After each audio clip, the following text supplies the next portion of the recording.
స్థాయిలో గ్రౌండ్ రాజకీయం కనపడుతుంది కాబట్టి ఖచ్చితంగా ఈరోజు వైసీపీకే అనుకూలతలు కనపడుతున్నాయి అనేది నా భావన.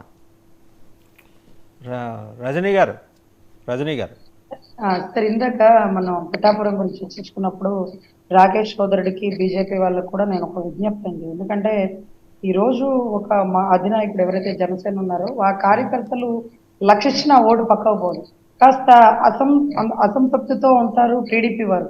అందుకనే అధినాయకుడు పొద్దుగూకులు వర్మ గారిని హైలైట్ చేస్తారు, వర్మ గారిని పొగుడుతారు, వర్మ గారి కార్యకర్తల దగ్గర తీసుకుంటారు. అది ఎలక్షన్ పోలింగ్ నాకు తెలుసు, కానీ జనాల్ని ఖచ్చితంగా అందరినీ ఒక తాటి మీద తీసుకురావడం అండి. కానీ ఈ రోజుకి కూడా టీడీపీ అభ్యర్థులు ఎవరైతే పోటీ చేస్తున్నారో ఆ పోటీ చేసిన అభ్యర్థులలో ఈరోజు బొర్రా అప్పారావు గారు నామినేషన్ వేయడానికి గల కారణమేమో నాకు తెలియదు, కానీ అదే కన్నా గారు బొర్రా అప్పారావు గారిని దగ్గర తీసుకొని ఇతను ఎమ్మెల్యే కంటెస్టెడ్ పర్సన్, కానీ ఈ రోజు ఇతని సహకారంతోనే నేను గెలవగలుగుతాను.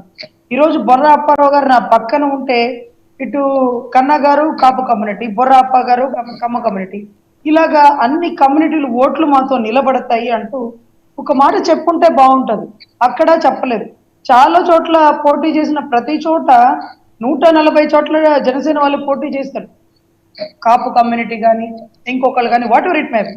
సో వాళ్ళని దగ్గర తీసుకొని వాళ్ళ స్థాయిని పెంచుతూ ఉంటే మా మనసు కూడా గెలుచుకునే అవకాశాలు ఎక్కువ ఉంటాయండి. ఈరోజు మోరోవర్ గుంటూరు వెస్ట్ ఉంది, బీసీలకు ఇచ్చారు. అదెప్పుడు కాపుగడ్డ, చెక్కు చెదరని కాపుగడ్డ, ఈరోజు బీసీలకు ఇచ్చారు. ఆ బీసీలో ఇటువైపు బోనబోయిన శ్రీనివాస్ యాదవ్ గారు ఉన్నారు, అదే రకంగా అధ్యక్షులు వారు ఉన్నారు. ఇలా వీళ్ళందరినీ దగ్గర తీసుకొని వాళ్ళ వల్లే మేము గెలవగలుగుతున్నాం. ఎందుకంటే వాళ్ళ వల్లే గెలుస్తారు సార్, టు బి ఫ్రాంక్లీ. ఎందుకంటే టీడీపీ ఓటు లక్ష ఇచ్చినా పక్కకు పోదు. ఎందుకంటే వాళ్ళ అధినాయకుడు జైల్లో ఉన్నప్పుడు కానీ, వాళ్ళ భువనేశ్వరమ్మ పడినటువంటి బాధ కానీ, ఆ కుటుంబాలు ఆ క్యాడర్ పడినటువంటి మనోవేదన కేసులు కానీ, మరి రావాల్సిన ఓట్లు ఎవరివి? జనసేన ఓట్లు. జనసేన ఓట్లకు రావాలన్నప్పుడు జనసేన వాళ్ళని ఎంత ఇంప్రెస్ చేయగలుగుతున్నారు? మోరోవర్ ఈరోజు వైసీపీ వాళ్ళ దగ్గర ఉండే ప్లస్ పాయింట్ ఏంటంటే జనసేనలో కాపు కమ్యూనిటీ ఎక్కువ కాబట్టి వాళ్ళు అడుగడుగున అమ్మ మీకు సీట్ ఇస్తే మేము మాట్లాడుండే వాళ్ళకి కాదు, కాపులకి ఇవ్వలే, వాళ్ళు కావాలని అక్కడ కమ్యూనిటీ వాళ్ళ కమ్యూనిటీకి ఇచ్చుకున్నారు. మరి మీరు ఎలా పని చేస్తారమ్మా? అది దాంట్లో మమ్మల్ని రెచ్చగొడతారు. అంత రెచ్చగొట్టినా మేము అధినాయకుడు నిర్ణయాన్ని కట్టుబడి ఉంటాం. కానీ వీళ్ళు దగ్గర తీసుకునే విధానంలో కొద్దిగా కాదండి, ఎక్కువగానే లోపం జరుగుతుంది. టైం తక్కువ ఉంది. ఈరోజు ఎవరైతే జన సైనికులు ముందు పెట్టండి, మీ టీడీపీ వాళ్ళు వెనకాల నుంచోండి, మీ ఓట్లు ఎక్కడికి పోవు.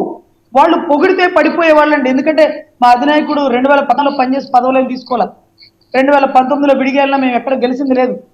అధినాయకుడిని 2014లో చంద్రబాబు గారు పొగిడితే ఆయన పడిపోయి అలా మద్దతు ఇచ్చినట్టుగా మేము భావించవచ్చునా? లేదండి, రాష్ట్ర అభివృద్ధి కోసం చేస్తారు. కాకపోతే ఇక్కడ విషయం ఏంటంటే ఇంప్రెస్ చేయడం అనేది చాలా ఇంపార్టెంట్ అండి. ఈ రోజు మీరు పలుమార్లు వర్మ గారిని ఎందుకు పొగుడుతున్నారంటే అదే అవసరం. అక్కడ చంద్రబాబు నాయుడు గారు వెళ్ళడం జరిగింది. అదే అంటే అవసరం వచ్చినప్పుడు చంద్రబాబు గారు అలా చేస్తారనే విషయం పదే రుజువు అవుతూ వస్తుంది కదా. అందుకని చంద్రబాబు అంతటి వారు నా దగ్గరకు వచ్చారు, మా ఇంటికి వచ్చారు, ఆయన అడిగితే నేను కాదనేది ఏంటని, నేను బోడా మనిషి కదా అలాగా మద్దతు ఇచ్చేసి ఈ వాట్సాప్ కొటేషన్ కూడా తీసి ఆయనకి ఇస్తారేమో అట్లా.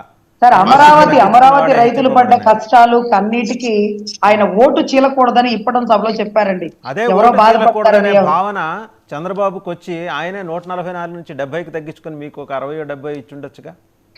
అలా ఇవ్వకపోయినా పర్లేదు సార్, అక్కడ ఉండే అభ్యర్థులను ఇంప్రెస్ చేసుకుంటా పోతే ఇస్తారండి. ఇప్పుడు వాళ్ళు ఆనెస్ట్గా చెప్పాలంటే తను కొన్ని పాయింట్లను చాలా కన్ఫ్యూజ్ చేశారు ఆనెస్ట్గా. అంటే దాన్ని వాళ్ళు ఎవాల్యుయేషన్ చేసుకుంటే కొంత వాళ్ళకి బెనిఫిట్ ఉండొచ్చు గ్రౌండ్ లో. చాలా అవసరం అండి కూటమి గెలవడానికి. జనసైనికులు ముందు పెట్టాలి, టీడీపీ వాళ్ళు వెనకాల నుంచోవాలండి. జనసైనికులు ముందు పెడితేనే టీడీపీ వాళ్ళు వెనకాల నుంచి 2014లో జనసేన పార్టీ భారతీయ జనతా పార్టీతో కలిసే తెలుగుదేశానికి సపోర్ట్ చేసింది. డైరెక్ట్ గా వాళ్ళు ముందు భారతీయ జనతా పార్టీతోనే కలిసాం, అది గుర్తుపెట్టుకోండి. కానీ అవి వాస్తవాలండి, మీకు అర్థం అవ్వాలి. ఎందుకంటే 20 రోజులు తక్కువ టైం ఉంది కాబట్టి ఓట్లు సరిగ్గా లేవని బీజేపీనో లేకపోతే జనసైనికులదే ఉంది మనమే క్యాడర్ అనుకుని టీడీపీ వాళ్ళు ముందుకెళ్తే నిజంగా కష్టమయ్యే పరిస్థితి అండి ఎలక్షన్. ఈసారి జనసైనికులను ముందు పెట్టి మీరు వెనకాల ఉండండి. ఎక్కడున్న ఎమ్మెల్యే మీరే కదా. ఎక్కడున్నా మీరే ఎమ్మెల్యే మమ్మల్ని ముందు పెడితే అదే అదొక సంతోషం. పాయింట్ అండి. మీరు అబ్జర్వ్ చేస్తే మేము అబ్జర్వ్ చేసింది మా నోటీస్కి వచ్చిన పాయింట్లనే ఇక్కడ చెప్పడం జరిగింది కాబట్టి మేము అవే పాయింట్ చెప్పాం. అంటే ఒక 100 మంది ఒక పార్టీ కార్యకర్తలు ఉన్నారంటే 80% పార్టీ లైన్ నాయకుల లైన్కి ఉంటారు. కానీ విజయంలో ఏదైతే ఒక 20% ఉంటారో, ఒక 20 మంది ఉంటారో, అలాంటి వాళ్ళు ఈ సమయంలో చాలా కీలకం కాబట్టి మీరు అలాంటి వాళ్ళను సమన్వయం చేసుకోవాలనే పాయింట్సే మీరు అడ్రస్ చేసుకుంటే బాగుండొచ్చు. 100% అండి. ఎందుకంటే ఈసారి రావాల్సింది జనసేన ఓటింగ్, టీడీపీ ఓటింగ్ చెక్కు చెదరల. ఎంత ఇబ్బంది అయినా వైసీపీ ఓటింగ్ చెక్కు చెదరల. జనసేన ఓటింగ్ ఎటైతే అటే గెలుపు. జనసేన ఓటింగ్ ఎటైతే అది అధినాయకుడు చెప్పినంత మాత్రాన వెళ్లే పరిస్థితులు లేవండి. అధినాయకుడు చెప్పినంత మాత్రం, ఎందుకంటే ఆయనకు కూడా ఓట్లు వేయకుండా ఓడించిన పరిస్థితుల్లో ప్రజలు ఉన్నారు కాబట్టి క్యాడర్ అనేది జన సైనికుల్ని హైలైట్ చేసుకుంటా పోతే తప్ప ఎలక్షన్ జరగదండి. అది వాస్తవం. ఇప్పుడు నిజాలు మాట్లాడుకోవాలి ఒక కాబట్టి. మాట అంటారు, పిఠాపురంలో పవన్ కళ్యాణ్ గారిని టీడీపీ నాయకులే ఓడిస్తారు, ఆయన అసెంబ్లీలో ఉంటే రేపు వీళ్ళకి ఇబ్బంది అవుతుంది. పవన్ కళ్యాణ్ గారికి ఇచ్చిన 21 మందిలో ఎంతమంది గెలిస్తే వాళ్ళు మళ్ళీ తిరిగి ఎంతమంది టీడీపీలో చేరుతారో, ఏ పార్టీలో ఉంటారో అనేటువంటి ఆరోపణలు కూడా లేదు, ఉంటున్నాయి వాళ్ళకి కదా. క్లారిటీ ఉంది. 11 మంది టీడీపీ నుంచే వచ్చారు కాబట్టి వాళ్ళు టీడీపీతోనే ఉంటారు. అందులో ఒకవేళ వాళ్ళు గెలిస్తే వాళ్ళు అచ్చంగా టీడీపీ వెంబడే ఉంటారు. రేపు పొద్దున ఏదైనా క్రైసిస్ వచ్చి ఏది మ్యాజిక్ ఫిగర్కి టీడీపీ వెళ్ళలేని పక్షంలో ఈ 11 మంది ఆటోమేటిక్గా టీడీపీకి అసోసియేట్ అయిపోతారు. ఇది జరిగేది. అంటే మనకి కొన్ని వాస్తవాలు నచ్చవండి. ఇప్పుడు గజనీ మహమ్మద్ మన మీద దాడి చేయటం మనకు నచ్చలేదు, మనం ఆ టైంలో లేము, ఏం చేయలేం, మనం జరిగిపోయింది చరిత్ర. రేపు పొద్దున జరగబోయేది కూడా 11 మంది ఇంటాక్ట్ ఈ 11 మంది గెలిచే వాళ్ళందరూ కూడా టీడీపీ వెంబడే ఉంటారు టీడీపీ క్రైసిస్లో పడితే. అది ఒకటి. రెండో పాయింట్ ఏంటంటే 120 సీట్లు పైన టీడీపీ ఒక్కతే గెలుచుకుంటే మిమ్మల్ని అసలు దేకరు ఈ రెండు పార్టీలని. అది పాపం అండి, ఎందుకంటే వాళ్ళని బాధ పెడతారు. రజనీ గారు మీకు తెలుసు ఎవరెవరు ఎక్కడి నుంచి వచ్చారో, ఎవరెవరు ఎక్కడి నుంచి వచ్చారో మీకు తెలుసు. ఇప్పుడు అవనగడ్డ ఉందండి, ఎట్లా వచ్చారు? ఆయన జనసేన టికెట్ మీద వచ్చారు. టీడీపీలో అక్కడ టికెట్ స్థానం లేదు కాబట్టి జనసేనకు వచ్చేసారు. ఇలాంటి ఉదాహరణలు ఉన్నాయి. ఇప్పుడు మీరు గెలిచే సీట్లు సార్, గెలవగలిగే వాళ్ళకి ఇవ్వడం ఇంపార్టెంట్ కదా.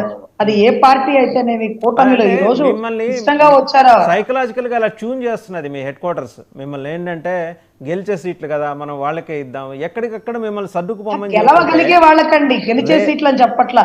బుద్ధప్రసాద్ నేను ఒక కేజ్రీవాల్ని మీరు ఉదాహరణకు తీసుకోండి. ఒక అన్నామలై పక్క రాష్ట్రంలో ఎలా పోరాడుతున్నాడు, గెలుస్తాడు లేదా నేను గెలిచి తీరతానని చెప్పేసి తమిళనాడులో నెట్ట పోరాటం చేసి. కానీ ఇప్పుడు రిస్క్ చేసే పరిస్థితి లేదండి. ఇప్పుడు రిస్క్ చేసే పరిస్థితి లేదు. వైసీపీని నిలబడే నాయకులు ఉండాలి. ఎవరు రిస్క్ చేసే పరిస్థితి లేదు. ఇప్పుడు కాకపోతే ఎప్పుడు రిస్క్ చేస్తారు? ఇంకో 5 ఏళ్ళు అయిన తర్వాత మళ్ళీ ప్రభుత్వం వైసీపీ వస్తే రాష్ట్రానికి రాజధాని ఉండదు, అంటే మీద మీ క్యాడర్స్ మీద మీకు విశ్వాసం లేదా? ఈసారి పరిస్థితులు సార్, ఇప్పుడు మీరు బొర్రా అప్పారావు గారు నుంచున్నారు. బొర్రా అప్పారావు గారు ఎన్ని కోట్లు ఖర్చు పెట్టుకుంటారు పాపం, ఎన్ని ఓటింగ్ వస్తుంది. ఈ రోజు ఖర్చు పెట్టిన కోట్లు తిరిగి సంపాదించుకోగలుగుతారా? ఓట్ బ్యాంకింగ్ లో నిలవగలుగుతారా? ఇలాగే మీలాంటి వాళ్ళే రెచ్చగొడితే తెలంగాణలో 30 చోట్ల పోటీ చేయమన్నారు, తగ్గి 8 చోట్ల పోటీ చేస్తే 7 చోట్ల 1500 ఓట్లు, 2000 ఓట్లు కూడా రాక డిపాజిట్ గల్లంతైంది. ఇక్కడ పౌరుషాలకి పోయే పరిస్థితి లేదు సార్. గెలిచే వాళ్ళని నుంచోబెట్టాలా, అది టీడీపీ వాళ్ళ ఇంకొకట, మాకు అదంతా అనవసరం. గెలిచే వాళ్ళని నుంచోబెట్టాలా, వైసీపీని ఈసారి గద్దదించాలా, ఇదే అంతిమ లక్ష్యం.